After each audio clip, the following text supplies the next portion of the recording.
So I've spent the morning making some limit straps up. So you can see that strap's getting held through a bolt going through the strut tower. And then down the bottom here, we've got a series of adjustable holes. This car's got so much droop, it was starting to pick a wheel up, the front left wheel just slightly. So before hopefully it tries to go up, we'll try and catch it and only sort of give it maybe a couple of inches. And the finished outcome, we've got about 50 mil of droop. We haven't got all the weight of the motor in, but we can adjust it. We're on our second lowest hole. You can also buy these straps in 1 inch increments as well. So, where are we off to, Calvin? We're off to Slacks Creek. Slacks Creek. What's happening at Slacks Creek, Calvin? We're going to get some mods done. Oh, that sounds like a good plan.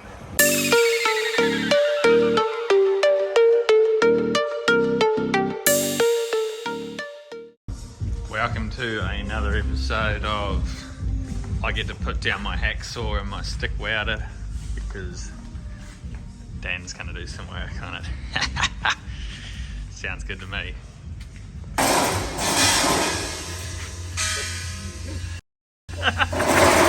Oh, well, we got the block back.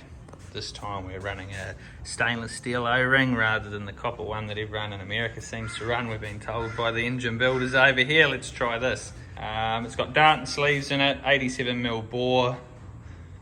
Pretty similar to the last one. We'll show you as we go.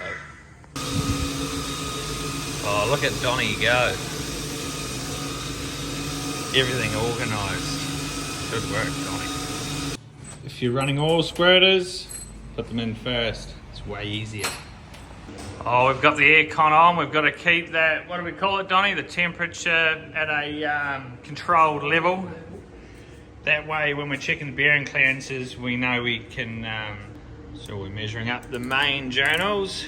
Our first one, 2.1653. I just printed this off the internet. If you just Google engine spec sheet, then you can keep everything sitting there. 50, 65.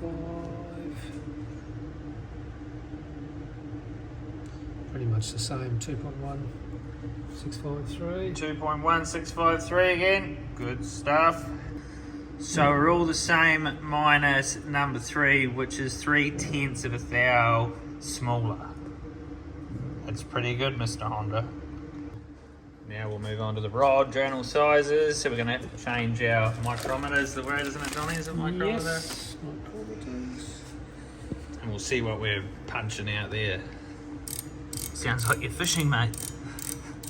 So how's that? All our rod journals are all exactly the same to the 10th of a thou. Yep. Which is pretty amazing for a motor that we pulled apart that had how many Ks? Yeah. Heaps. About 150, but it was a really clean one. So keep doing them oil changes. So now we're measuring the block. So inside the bearing, we measure that part and then we subtract the difference and that tells us our clearance. Tip of the day, thrust bearings. Can't focus in, there we go. Oh, fuck the camera, hang on.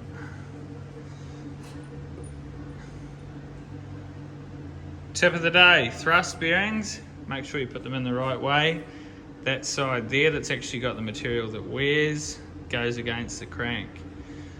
That side here with the numbers on it, part number, goes against the block.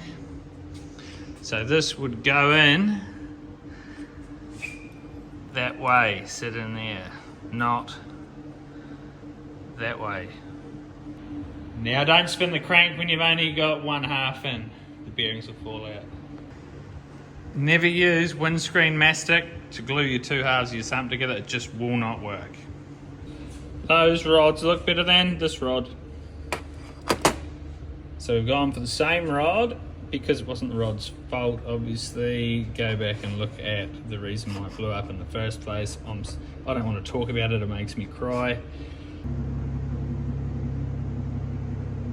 The old Remy piston on the left. Wiseco 4 piston piston on the right. These are a solid piston pin. Man, they're solid. degapping of the rings time. You need enough gap but not too much gap. Oh, we got no gap here. This is bad. Oh, let's get the ring file out and start filing some rings, Donnie. All ringed up, all ready to go in their holes. Righto, we got the sneaky little upgrade from Drag Cartel. I seen it sitting there and I thought it was a pretty clever idea. Usually stock, the only thing that locates or holds the timing gear to the crank is that dowel on the back, and that locates into this groove. Now, if that was to ever break, we all know what's going to happen. It's going to end really bad. You'll be in valves and all sorts of bad stuff happens. Now you can buy this one from Drag Cartel. It's a brand new OEM Honda one. They machine that little bit out of the front. They also supply another pickup wheel for the crank sensor and machine that groove into it. So obviously that one there used to just slide straight onto the crank. Now we have that one which holds a different keyway. Here's our stock keyway that usually only holds the balancer on. Now we've got another keyway that holds everything on and gives everything a bit of support. So it still locks in. I'll show you as we go here. It's going to be a bit awkward with one hand. Still locks on there. Keyway comes along, gives it a little bit of extra support.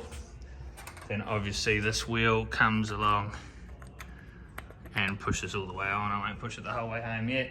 And everything then is locked together. So just a handy little thing. I think if you're going to push a motor, you don't want something that silly, I think, causing a catastrophic failure if that lets go. All the panel beater's been at work. We're reusing this plate.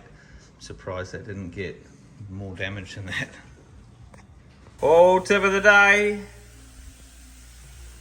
When you're halfway through building your motor and you want to keep all the dust off it, use a rubbish bag. Oh, we've got the head back from JHH, and at the same time we replaced all the valves because we had 6 bent ones, I'm pretty sure it was. So that was another issue we're still sort of looking into why it did that. More than likely it's from a backfire and it's popped a valve off the seat and there's just a little bit of valve to valve contact. So this head has the Comp Plus for air valves and springs in it. I think they're about a 90 or 95 pound springs. Same springs and retainers, just new valves that are all 1 mil oversized. For anyone putting their own motors together at home, something I see, and I've seen it multiple times just doing normal head gaskets on cars that have been pulled apart before. People don't put dowels back in. They don't understand how crucial they are. So these dowels that push in obviously locate the head to the block so many times. It sounds silly, but people do not put them in sometimes. Make sure you do. Now, I'm not sure it is with you Americans, but every time we buy something, we get lollies. Apparently that's what you do over there. Maybe next time I send something to someone in Australia, I should think about sending them a couple of lollipops in the package. It might sweeten the deal, maybe. Maybe that's what it's about, I'm not sure. We've got a number plate thing. Looks good, but it's not going to fit our Queensland cars, but well done to Drag Cartel for all this stuff. What we're doing, we're getting rid of the VTEC. So there's shit to go wrong. We only use the motor from 5,000 revs to 9,000 revs, so I don't see the point in having unnecessary weight flinging around. So that's going to be a bit of an advantage with this motor. Hopefully it'll sound a bit doggy down low, but I think it's going to be the right thing to do for the goals we're trying to achieve anyway. So these are the Drag Cartel aluminium rockers. Look like a nice little bit of gear.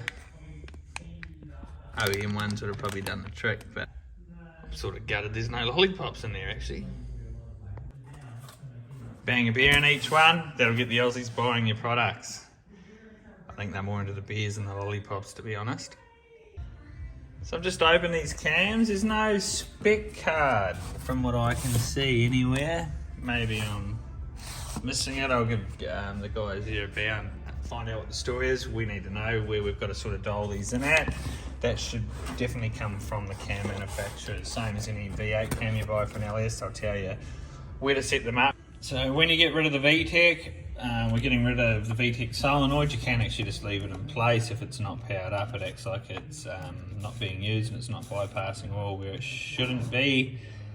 We're also getting rid of the VCT, just another thing that we're not too worried about that mid-range torque for what we're trying to achieve. Cam gears are there, some M&Ms, can't wait to get into them. But,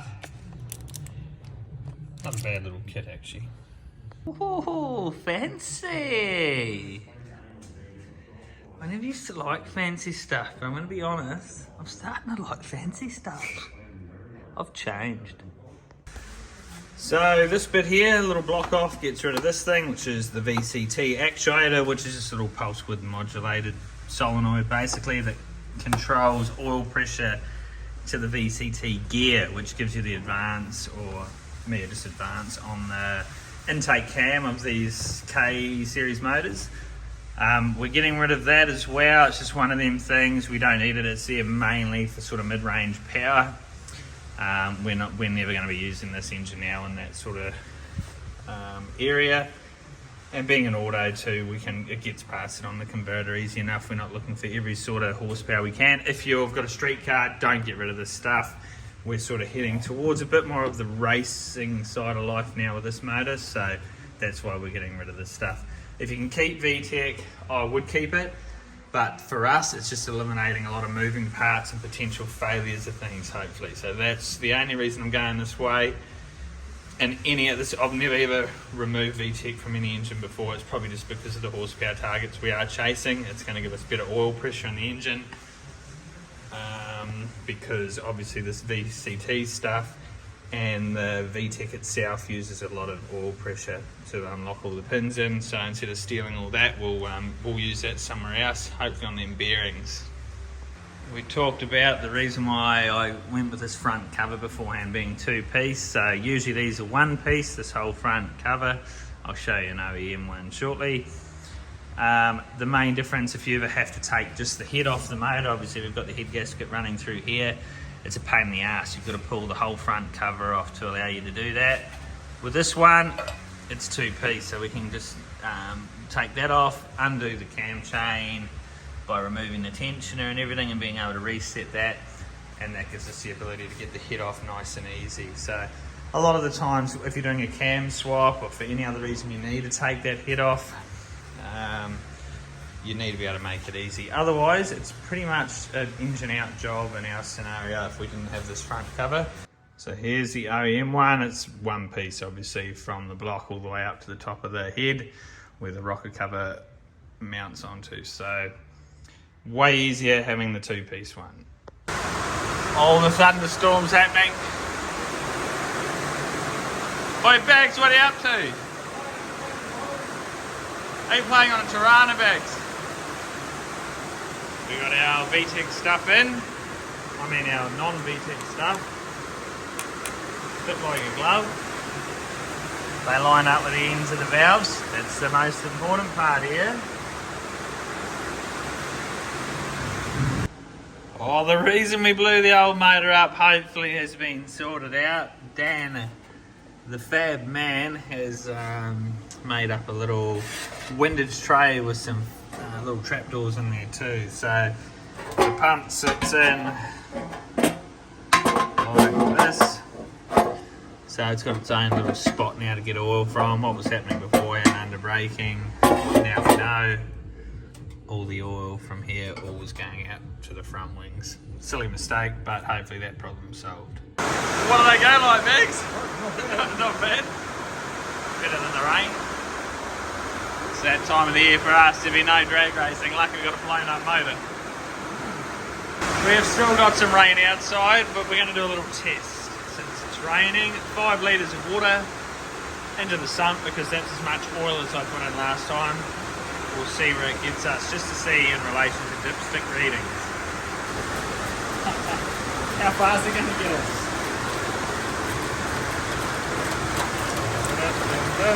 The backroom's going to work. They look like they're working all right. They're working good, mate. Oh, yeah. That's not good, So that's 7.5 litres in there now. And that would be, I think we would want it to be.